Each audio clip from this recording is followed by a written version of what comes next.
Goeiedag, ek groet jou in die kosbare naam van Jesus Christus. Ons almal het al in die lewe geval. Nie net fisies nie, maar ook emosioneel. En om jouself weer op te tel, is ongelukkig soms makliker gesê as gedaan. Dit verg geen spesiale talent om iewers langs jou lewenspad te kom en net op te gee nie. Die betekenis van die woord teleurstelling is iets wat gebeur wanneer daar nie aan 'n sekere verwagting voldoen word nie. Wanneer ons hoop in iets sit en dit gebeur nie soos wat ons gehoop het nie, is ons teleurgestel. Nou kom ons wees eerlik.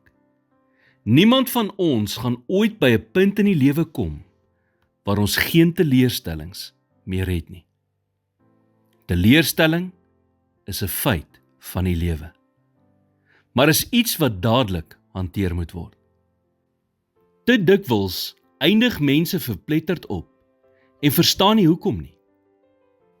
Dit het gelyk asof alles goed gaan, maar skielik bevind hulle self langs die pad, sonder om te weet hoe of hoekom. Soms het die probleem lank gelede begin met 'n teleurstelling wat hulle net nie kon verwerk nie. Diep seer kom nie net van groot teleurstellings nie, soos wanneer ons nie die werk of bevordering kry wat ons graag wou hê nie. Diep emosionele seer kan kom van 'n reeks klein teleurstellings en frustrasies. Daarom moet ons weet hoe om die klein teleurstellings te hanteer en dit in perspektief te hou. Wanneer teleurstellings kom, kan jy of toelaat dat dit jou afdruk totdat jy moedeloos of selfs verpletterd is. Of jy kan dit as 'n trappie na beter dinge gebruik. Probeer om teleurstelling so vinnig as moontlik te hanteer. God het beter dinge vir jou in gedagte en hy sal jou help. Hy sê in Hebreërs 13 vers 5, ek sal jou nooit begewe en jou nooit verlaat nie. In plaas daarvan om op jou probleme te konsentreer en moedeloos te raak, fokus op God en mediteer op al sy beloftes in sy woord vir jou. Jy het dalk geval, maar jy hoef nie te bly lê nie.